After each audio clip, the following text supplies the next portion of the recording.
जय हिंद दोस्तों। कक्षा 10 का गणित में आपको जो है 10 प्रश्न बताने वाला हूँ। बहुत ही इम्पोर्टेंट, वेरी वेरी इम्पोर्टेंट। ये एग्ज़ाम में हर बार आता है, तो 10 ऐसे प्रश्न बताएंगे जो एग्ज़ाम में बार बार आता है। तो इसको क्या करना है, तो आपको जो है नोट्स बना लेना है अच्छे से। उसके बाद क्या करना, नोट्स बना के इसको अच्छे से लिख लेना है। तो आइए शुरू करते हैं। तो पहला सवाल देखते हैं। पहला सवाल क्या है, दो बिंदु दे रखा है, उसके बीच की दूरी निकालना। तो सबसे पहले यहाँ फार्मूला क्या होता है, फार्मूला जानेंगे। तो फार्मूला क्या होता है, तो लिखेंगे दो बिंदुओं के बीच की दूरी। तो दो बिंदुओं के बीच की दूरी का फार्मूला क्या होता है, रूट x2 माइनस x1 का whole square plus y2 minus y1 का होल स्क्वायर। ये क्या होता है, दो बिंदुओं के बीच का फार्मूला होता है, बीच की दूरी का फार्मूला होता है। तो अब यहाँ हम क्या करेंगे, आसानी से लगाएंगे। तो सबसे पहले हमें क्या करना है, इसको हम क्या मानेंगे, x1 मानेंगे। इसको क्या मानेंगे, x1। तो इसको पहले वाले बिंदु के x1 और यहाँ इसको y1 मान लेंगे। दूसरे बिंदु के x2 और इसको हम मान लेंगे y2। तो पहली संख्या को x1, दूसरी संख्या को y1, और यहाँ पहली संख्या को x2 मानेंगे और दूसरी संख्या को y2 मानेंगे। अब यहाँ इस फार्मूले में बीच की दूरी का फार्मूला है, तो इस फार्मूले पे वैल्यू रखेंगे। तो यहाँ रखेंगे फार्मूला क्या, x2 है, तो x2 का मान क्या है, 4 है। तो यहाँ रख देंगे 4, माइनस है तो माइनस लगा देंगे। और x1 का मान क्या है, 2 है, 2 का होल स्क्वायर प्लस, ये प्लस लगा हुआ है फार्मूले में, प्लस लगा देंगे। y2 का मान क्या है, 1 है, तो 1 रख देंगे माइनस। y1 का मान कितना है, 3 है, 3 का स्क्वायर। ये हो जाएगा। अब इसके बाद हमें क्या करना है, 4 में से 2 घटाएंगे, कितना आ जाएगा, यहाँ रूट लगा लेंगे। 4 में से 2 घटाएंगे, कितना आ जाएगा, 2 का स्क्वायर। अब यहाँ उल्टा घटेगा, 3 में से 1 घटेगा तो माइनस का क्या आएगा, 2 का होल स्क्वायर। अब यहाँ इसका वर्ग कर देंगे, तो 2 का वर्ग क्या हो जाएगा, 2 का स्क्वायर होगा 2 गुणे 2, माइनस 2 का स्क्वायर होगा माइनस 2 गुणे -2। तो माइनस इंटू माइनस क्या हो जाता है, प्लस हो जाता है। ये 2 दूनी 4 हो जाएगा। तो इसका वर्ग क्या हो जाएगा, 4 हो जाएगा। तो यहाँ 4 और प्लस इसका भी वर्ग क्या होगा, 4 होगा। तो यहाँ से क्या कॉमन हो जाएगा, 4, यानी यहाँ इसको जोड़ लेंगे, 4 और 4 कितना हो जाएगा, 8 हो जाएगा। 8 को इसको तोड़ देंगे तो 2 गुणे किस में टूटेगा, 4 में। तो 4 दूनी 8 होता है। तो यहाँ क्या निकलेगा, ये किसका वर्ग है, 2 का वर्ग है। तो 2 बाहर आ जाएगा और ये रूट में बचेगा 2। यहाँ लिख देंगे मात्रक। ये हो जाएगा, इस प्रश्न का उत्तर हो जाएगा। तो 2√2 इस प्रश्न का उत्तर हो जाएगा। ये 2026 बोर्ड परीक्षा 2026 में पूछा जाएगा इस तरीके का प्रश्न। इसको बहुत अच्छे से कर लेना है। जब 2 बिंदु दिया रहे तो इस तरीके से आसानी से आप कर लीजिएगा। अगला प्रश्न देखते हैं। अगला प्रश्न है प्रश्न नंबर 2। यदि द्विघात समीकरण 3x² - 12x + m बराबर 0 के मूल बराबर हैं तो m का मान होगा। तो इस प्रकार का प्रश्न बहुत बार पूछा जाता है। तो अगर मूल बराबर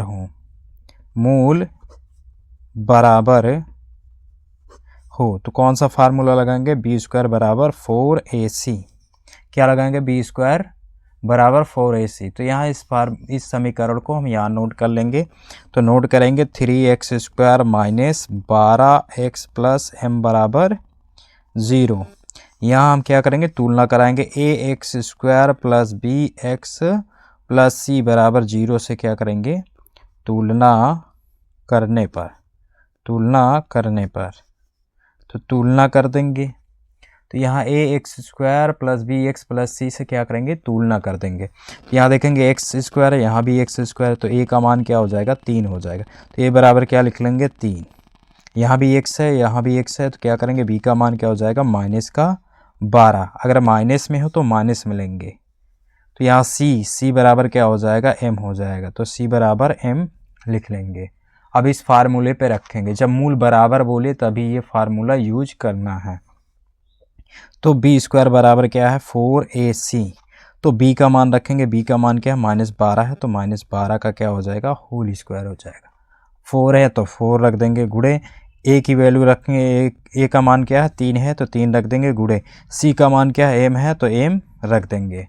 अब इसको हम क्या करेंगे 12 को हम -12 गुणे -12 लिख देंगे और यहाँ इसका गुणा कर देंगे 4 तियाँ 12 और गुणे क्या हो जाएगा m। ये माइनस इंटू माइनस क्या हो जाएगा माइनस इंटू माइनस प्लस हो जाएगा, +12 गुणे 12 कर देंगे और यहाँ 12 गुणे m।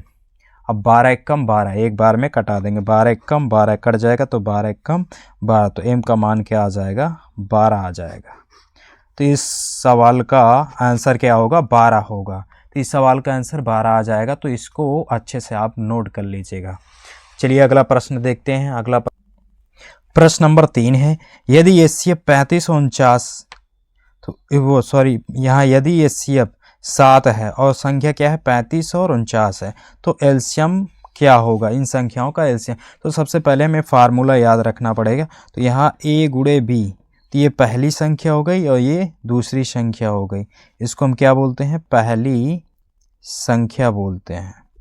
a को क्या बोलते हैं पहली संख्या और b को दूसरी संख्या होता है, दूसरी संख्या।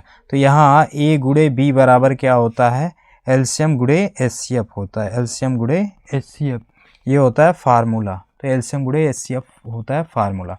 तो यहाँ हमें क्या निकालना है एलसीएम निकालना है, तो एलसीएम को यहीं रहने देंगे, ये HCF गुणे में है तो इधर आएगा भाग में। तो एलसीएम बराबर फार्मूला क्या हो जाएगा एलसीएम बराबर हो जाएगा पहली संख्या गुणे दूसरी संख्या बटा क्या हो जाएगा HCF हो जाएगा बटा HCF, ये होता है फार्मूला। तो एलसीएम बराबर क्या होता है पहली संख्या गुणे दूसरी संख्या बटा HCF। अब यहाँ मान रखेंगे तो एलसीएम निकालना है, तो एलसीएम बराबर लिख लेंगे पहली संख्या, तो पहली संख्या ये हो गया 35 और दूसरी संख्या 49। तो यहाँ 35 गुणे क्या लिख लेंगे 49, 35 गुणे 49 बटा HCF इनका कितना है 7 है तो बटा में 7 लिख लेंगे, 7 से इसको कटाएंगे 7 सता 49, 7 सता कितना हो जाएगा 49। 35 और 7 का क्या कर देंगे गुणा कर देंगे, 35 और 7 का क्या करेंगे गुणा कर देंगे। तो गुणा करेंगे ये 7 पचे 35 का 5 और यहाँ 7 21, 21 और 4 कितना हो जाएगा 24। तो 245 क्या हो जाएगा एलसीएम हो जाएगा। ये इस प्रश्न इस सवाल का क्या हो जाएगा आंसर 245। तो इसको अच्छे से क्या करना है नोट कर लेना है, ये प्रश्न आता ही आता है। अगला देखेंगे त्रिकोणमिति का प्रश्न है, cosec theta minus cot theta plus वो इंटू 1 प्लस कॉस थीटा का मान होगा। तो यहाँ फार्मूला होता है कॉसेक थीटा बराबर होता है 1 बटा साइन थीटा। तो कॉसेक थीटा पे क्या रख देना 1 बटा साइन थीटा, और कॉट थीटा बराबर क्या होता है कॉट थीटा बराबर होता है cos theta upon sine theta, ये भी फार्मूला होता। तो यहाँ हम यूज करेंगे, यहाँ लगाएंगे फार्मूला, तो इसको लिख देंगे 1 बटा कॉसेक थीटा को लिख देंगे 1 बटा साइन थीटा। तो कॉसेक थीटा बराबर क्या हो जाएगा 1 बटा साइन थीटा, और कॉट थीटा को क्या लिखेंगे कॉट थीटा को cos theta upon sine theta, यहाँ लिखेंगे cos theta upon sine theta. इसके बाद ये इंटू 1 प्लस क्या हो जाएगा कॉस थीटा, इसको हम ब्रैकेट में लिख लेंगे। अब यहाँ एलसीएम लेंगे, एलसीएम क्या आएगा साइन थीटा एलसीएम आ जाएगा, हर समान हो तो एलसीएम क्या आएगा एक बार हम लिख लेंगे साइन थीटा।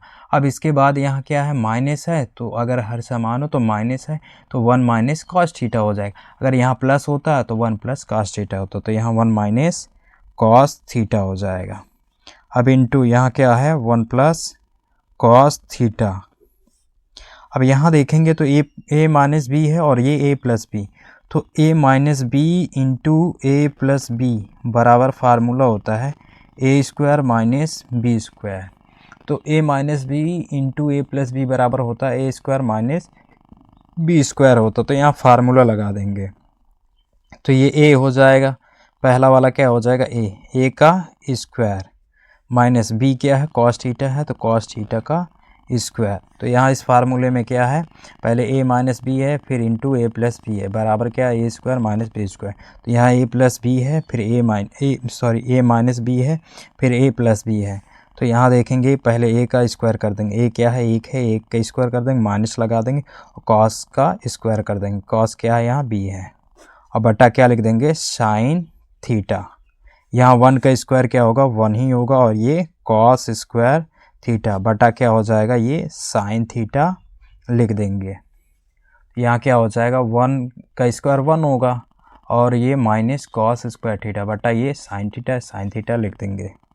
अब यहाँ एक फार्मूला होता है, तो 1 माइनस कॉस स्क्वायर थीटा बराबर क्या होता है साइन स्क्वायर थीटा। तो 1 माइनस कॉस स्क्वायर थीटा बराबर क्या होता है साइन स्क्वायर थीटा होता है। यहाँ रख देंगे साइन स्क्वायर थीटा बटा ये क्या हो जाएगा साइन थीटा। यहाँ एक साइन से एक साइन कैंसिल, तो क्या बचेगा यहाँ एक साइन बचेगा, तो साइन थीटा इस सवाल का क्या हो जाएगा आंसर हो जाएगा। इस सवाल का आंसर क्या हो जाएगा साइन थीटा हो जाएगा। तो इसको अच्छे से आप क्या करेंगे नोट कर लेंगे। अब अगला प्रश्न देखेंगे दोस्तों। अगला प्रश्न है कॉसेक 60 अंश। ये बार बार एग्जाम में पूछा जाता है। तो यहाँ साइन, तो साइन अगर कॉसेक 60 का मान पूछे तो ये साइन थीटा का क्या होता है उल्टा होता है। कॉसेक थीटा क्या होता है साइन थीटा का उल्टा होता है। तो साइन 60 का मान याद है तो आप कॉसेक 60 का मान आसानी से बता सकते हैं। तो साइन 60 का मान क्या होता है √3/2 होता है। तो इसका उल्टा कर देना है, इसका क्या कर देना है उल्टा कर देना है। तो उल्टा करेंगे तो क्या हो जाएगा कॉसेक 60 का मान आ जाएगा। तो इसका उल्टा करेंगे 2 को ऊपर ले जाएंगे और बटा √3 को नीचे लाएंगे, √3 को नीचे लाएंगे तो 2 बटा √3। तो यहाँ पूछा है कॉसेक 60 का मान क्या होगा 60 अंश का मान होगा और क्या होगा 2 बटा √3। यही इस सवाल का क्या हो जाएगा आंसर हो जाएगा 2 बटा √3। अच्छे से इसको नोट कर लीजिए। तो प्रश्न नंबर 6 मोस्ट इम्पोर्टेंट है दोस्तों। तो यहाँ AP दे रखा है -6 -4 -2 का 7वां पद होगा। तो 7वां पद होगा तो यहाँ सबसे पहले वाले को हम क्या मानेंगे यहाँ पहले वाले को हम मान लेंगे A1, पहले पद को A1, दूसरे पद को A2, तीसरे पद को A3 मान लेंगे। और ये 7वां है तो ये n का मान क्या आ जाएगा 7 आ जाएगा। तो 7वां बोला है तो n का मान यानी पदों की संख्या कितनी है 7 है। तो यहाँ क्या करेंगे हम सबसे पहले प्रथम पद लिखेंगे। प्रथम पद A बराबर क्या होता है A1 होता है। तो A1 का मान कितना है -6 है तो यहाँ रख देंगे -6 रख देंगे। तो यहाँ प्रथम पद A बराबर क्या होता है A1 होता है। A1 का मान कितना है -6 है तो -6 रख देंगे। अब निकालेंगे सर्वांतर होता है D बराबर A2 माइनस A1। दूसरा पद माइनस पहला पद, तो दूसरा पद क्या है -4 है तो यहाँ रख देंगे -4 माइनस पहला पद कितना है पहला पद है -6 तो पहला पद है -6। तो दोस्तों यहाँ -4 और ये -6 तो माइनस इंटू माइनस क्या हो जाएगा प्लस हो जाएगा। तो माइनस इंटू माइनस होगा प्लस, माइनस का यहाँ 4 लिख लेंगे और माइनस इंटू माइनस क्या हो जाएगा प्लस का 6। तो यहाँ हमें देखना है बड़ी संख्या क्या है प्लस में है तो घटाने पे कितना आ जाएगा तो घटा देंगे 6 में से 4 घटाएंगे कितना आ जाएगा 2, वो भी प्लस में आएगा क्योंकि बड़ी संख्या क्या है प्लस में है तो यहाँ प्लस में आएगा 2। तो डी का मान यानी सर्वांतर कितना आ जाएगा 2 आ जाएगा। अब यहाँ पदों की संख्या क्या है पदों की संख्या तो पदों की संख्या लिखेंगे n बराबर कितना दे रखा है 7 है तो यहाँ 7 नोट कर लेंगे 7। अब फार्मूला लगाएंगे। फार्मूला क्या होता है an बराबर होता है a plus n minus 1 into D. तो ये फार्मूला यूज करेंगे। अब फार्मूला यहाँ n का मान रखेंगे कितना है 7 है 7 रख देंगे बराबर a का मान कितना है -6 है -6 रखेंगे प्लस n का मान कितना है 7 में 1 घटा देंगे और गुणे यहाँ डी का मान कितना है 2 है 2 रख देंगे। यहाँ से एक बार देख लेंगे n का मान कितना है 7 है 7 रख देंगे n पे और उसके बाद a का मान कितना -6 है -6 रख देंगे। n का मान क्या था 7 रख देंगे -1 गुणे क्या हो जाएगा डी का मान 2 है 2 रख देंगे। अब आसानी से इसको हम क्या करेंगे हल कर लेंगे। A7 बराबर हो जाएगा -6 और प्लस यहाँ 7 में से 1 घटा देंगे हो जाएगा 6 और गुणे 2। A7 बराबर हो जाएगा -6। अब यहाँ गुणा कर देंगे 6 दूनी कितना हो जाएगा 12। तो 12 क्या है, बड़ी संख्या और वो भी प्लस में है, तो A7 बराबर क्या हो जाएगा, यहाँ 12 में से 6 घटाएंगे तो कितना आ जाएगा, 6 प्लस में आएगा, बड़ी संख्या क्या है, प्लस में है तो प्लस में आएगा, तो इसका आंसर क्या हो जाएगा, 6 आ जाएगा। तो इस प्रश्न का आंसर क्या हो जाएगा, 6 होगा। अगला प्रश्न देखेंगे दोस्तों, अगला प्रश्न है प्रश्न नंबर 7, 22 सेमी परिधि वाले एक वृत्त के चतुर्थांश का क्षेत्रफल होगा। तो ये भी क्या है, वेरी इंपॉर्टेंट है, तो इसको भी आप क्या करेंगे, इसको नोट कर लेंगे। तो आइए इसको हल करते हैं। सबसे पहले हम यहाँ लिखेंगे वृत्त का चतुर्थांश का क्षेत्रफल, यहाँ लिखेंगे वृत्त के चतुर्थांश का क्षेत्रफल। वृत्त के चतुर्थांश का क्षेत्रफल क्या होता है, ये होता है 1/4 पाई आर स्क्वायर। तो वृत्त के चतुर्थांश का क्षेत्रफल होता है 1/4 पाई आर स्क्वायर होता है। अब वृत्त का परिधि क्या होता है, यहाँ लिखेंगे वृत्त की परिधि क्या होता है, 2 पाई आर होता है। क्या होता है, 2 पाई आर। तो यहाँ वृत्त की परिधि कितना दे रखा है, 22 सेमी दे रखा है, यहाँ लिखेंगे 22 सेमी। तो वृत्त की परिधि क्या दे रखा है, 22 सेंटीमीटर, यहाँ लिख लेंगे 22 सेमी, तो 22 सेमी लिख लेंगे। अब यहाँ वृत्त के परिधि के बराबर वृत्त का परिधि रख देंगे, तो यहाँ 2 पाई आर बराबर क्या हो जाएगा, 22 सेंटीमीटर हो जाएगा, तो यहाँ लिख लेंगे 22 सेंटीमीटर। अब इसको हल करेंगे, यहाँ लिख देंगे 2 गुणे पाई का मान क्या होता है, 22/7, तो पाई का मान होता है 22/7, ये रख देंगे, और गुणे आर बराबर क्या हो जाएगा, ये 22, तो 22 एकम 22 एक बार में कट जाएगा। अब यहाँ क्या आ जाएगा, 2/7 गुणे आर बराबर कितना हो जाएगा, 1, 7 का गुणा 1 में कर देंगे, तो यहाँ हो जाएगा 2r बराबर हो जाएगा ये 7 एकम 7, ये गुणे में है, इधर आएगा भाग में, तो r बराबर क्या हो जाएगा, 7/2 हो जाएगा, 7/2, ये गुणे में इधर आएगा भाग में, तो 7/2 हो जाएगा, ये सेमी में आ जाएगा। अब हमें क्या निकालना है, वृत्त के चतुर्थांश का क्षेत्रफल निकालना। तो फार्मूला क्या होता है, फार्मूला होता है 1/4 पाई का मान रखेंगे 22/7 गुणे आर का मान क्या है, अभी आर का मान निकालें 7/2, यहाँ रख देंगे 7/2 का क्या हो जाएगा, होल स्क्वायर हो जाएगा, आर का स्क्वायर है तो इसका भी स्क्वायर कर देंगे, तो यहाँ हल करेंगे 1/4, तो इसको यहाँ ऐसा करते हैं, कटा लेते हैं इसको, 2 से 2 दूनी 4, इसको काटेंगे तो ये हो जाएगा 2 एकम 2, 2 एकम 2, 11 बार में, तो यहाँ लिख देंगे 2, यहाँ 11/, हो जाएगा 7, इसको हम लिख देंगे 7 गुणे 7 2 बार, और इसको लिख देंगे 2 गुणे 2 लिख देंगे, 7 एकम 7 कट जाएगा। अब ये 11 सतह कितना हो जाएगा, 77, यहाँ लिख देंगे 77 बटा, यहाँ 2 दूनी 4, 4 दूनी 8, गुणा कर देंगे तीनों का, तो 2 दूनी 4, 4 दूनी 8, तो यहाँ क्या आ जाएगा 8, यहाँ क्या आएगा 77/8 सेमी स्क्वायर हो जाएगा, सेमी स्क्वायर हो जाएगा, क्षेत्रफल हमेशा क्या होगा, सेमी स्क्वायर हो जाएगा। अब अगला प्रश्न देखेंगे, प्रश्न नंबर 8। प्रश्न नंबर 8 क्या, संख्या 156 का अभाज्य गुणनखंड होगा। तो ऐसे एग्जाम में प्रश्न पूछता है कि संख्या 156, 144 इस तरीके का प्रश्न दे देता है, तो 156 का अभाज्य गुणनखंड होगा, तो यहाँ हम क्या करेंगे, अभाज्य गुणनखंड करेंगे। तो इसको हम सबसे छोटी अभाज्य संख्या से कटाएंगे, सबसे छोटी अभाज्य संख्या क्या होती है, 2 होती है, तो 2 से कटाएंगे, तो 2 से कटाएंगे, 2 सते 14, एक इधर जाएगा, ये 16 हो जाएगा, 2 अठे 16, फिर 2 से काटेंगे, 2 से काटेंगे, 2 तेई 6, और एक इधर जाएगा तो ये 18 हो जाएगा, 2 9 18। अब इसको हम क्या करेंगे, 3 से कटाएंगे, तो 3 एकम 3, और ये 3 त्रिका 9, फिर ये 13 से कटेगा तो 13 एकम 13 हो जाएगा।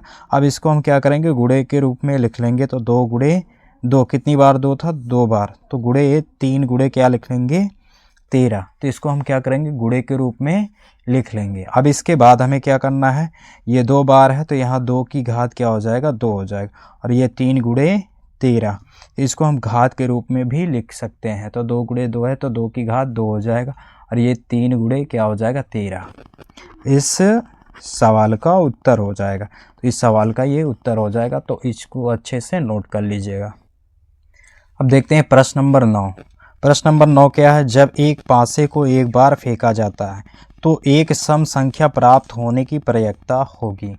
तो अगर हम बात करें यहाँ पासा की बात करें तो अगर हम पासा को फेंकते हैं तो उसमें 1 2 3 4 5 6 कितने तक आता है, 6 तक संख्याएं आती एक पासे में। यानी जो लूडो होता है उसमें कितनी संख्याएं आती हैं, 6 तक आती हैं। 1 आने की संभावना, 2 आने की, 3 आने की, 4 आने की, 5 आने की और 6 आने की संभावनाएं रहती हैं। तो यहाँ फार्मूला क्या होगा, सबसे पहले यहाँ बोला है एक सम संख्या, तो यहाँ से हम निकाल लेंगे सम संख्या। तो कितनी सम संख्याएं हैं, तो देखेंगे सम संख्याओं की संख्या कितनी है। तो एक ये 2 हो गया और ये 4 और 6 क्या है, ये सम संख्या। तो 1 2 3 इसमें क्या है, सम संख्या है। 3 क्या है, सम संख्या है। अब देखेंगे कुल संख्या की बात करें तो कुल संख्या कितनी है, तो ये 1 से 6 तक है। तो कुल संख्या कितनी है, 6 है। तो यहाँ फार्मूला क्या होता है प्रयक्ता निकालने के लिए, तो लिखेंगे प्रयक्ता बराबर क्या होता है, आने की संभावना, सम संख्या आने की संभावना, यहाँ लिख देंगे सम संख्या आने की संभावना बटा कुल संभावना। तो यहाँ देखेंगे सम आने की संभावना कितनी है, 3 है, तो ऊपर लिख देंगे 3। अब बटा यहाँ कुल संभावनाएं कितनी है, कुल संभावनाएं कितनी है, 6 है, तो यहाँ रख देंगे 6। तो इसको कटा देंगे, 3 एकम 3 और ये 3 दूनी 6, तो कितना आ जाएगा 1/2। तो यहाँ 3 आ जाएगा। सम आने की संभावना कितनी है, 3 है। 2 और 4 और 6 ये क्या है, 3 संख्या ऐसी हैं जो सम आने की संभावना है, तो 3 रख देंगे और बटा कुल संख्या क्या है, 6 है। तो इसको कटा लेंगे, कितना आ जाएगा 1/2 आ जाएगा। इस सवाल का क्या हो जाएगा, उत्तर हो जाएगा। इसको अच्छे से नोट कर लीजिएगा। प्रश्न नंबर 10 देखेंगे, यदि 3x + 5y बटा 3x - 5y बराबर है 7/3 हो तो x अनुपाते y का मान होगा। तो x अनुपाते y का मान ज्ञात करना है। तो ये भी बहुत ही क्या है, इम्पोर्टेंट है, तो ध्यान दीजिएगा, वेरी इंपॉर्टेंट। चलिए इसको हल करते हैं। तो हल करेंगे, यहाँ 3x + 5y बटा लिख लेंगे 3x - 5y बराबर 7/3। यहाँ हम क्या करेंगे, तिर्यक गुणा कर देंगे। 3 का गुणा इसमें करेंगे तो ये हो जाएगा 3 त्रिक का 9। 3 का गुणा 3 में करेंगे, 3 त्रिक का 9x हो जाएगा, ये प्लस है प्लस। 3 का गुणा 5 में करेंगे, 3 × 5 = 15y हो जाएगा, बराबर लिख लेंगे। अब इसका गुणा हम 7 से कर देंगे, तो 7 से इसका गुणा करेंगे, 3 × 7 = 21x और ये माइनस है, माइनस लगा दें, और ये 7 × 5 = 35y, क्या हो जाएगा 35y, ये हो गया। अब इसे हमें क्या करना है, इसको हल करेंगे। तो ये क्या है, 9x है, तो 21x को इधर लाएंगे तो माइनस का हो जाएगा 21x बराबर ये माइनस का 35y है और ये प्लस का 15y को इधर ले जाएंगे तो माइनस का हो जाएगा 15y। अब यहाँ क्या करना है, 21 में से घटा लेना है। 21 में से घटाएंगे तो माइनस का कितना आ जाएगा, 12x आ जाएगा। 21 में से 9 घटाएंगे तो माइनस का 12 बराबर। अब यहाँ माइनस माइनस क्या होगा, माइनस माइनस प्लस होगा, माइनस का चिन्ह लगेगा, प्लस हो जाएगा। ये कितना हो जाएगा, इसको जोड़ लेंगे, कितना हो जाएगा, ये हो जाएगा आपका 50 हो जाएगा। कितना हो जाएगा, 50y। यहाँ माइनस माइनस क्या होगा, कट जाएगा, माइनस माइनस क्या होगा, कट जाएगा। अब यहाँ क्या करेंगे, ये 12x बराबर 50y आ गया। बट्टे में क्या लिख लेंगे, 1 लिख लेंगे। अब हमें क्या करना है, तिर्यक गुणा कर लेना है। तिर्यक गुणा करेंगे तो y का मान हमें चाहिए, तो y का यहाँ गुणा कर देंगे। तब तो हमें क्या निकालना है, x अनुपाते y निकालना है। तो y का गुणा यहाँ कर देंगे तो ये हो जाएगा, और 12 का गुणा यहाँ कर देंगे तो x और ये बटा क्या हो जाएगा, y। तो x का गुणा 1 के साथ करेंगे तो यहाँ y हो जाएगा बराबर ये 50 बटा क्या हो जाएगा, 12 का गुणा इसमें करेंगे, 12 × 1 = 12। अब इसको कटा लेंगे, 2 से कटाएंगे तो 2 दूनी 4 और ये 2 × 5 = 10, 25 आ जाएगा। 2 से कटाएंगे तो कितना आ जाएगा, 6 आ जाएगा। तो इसका मान क्या आ जाएगा, x बटा y बराबर आ जाएगा 25/6।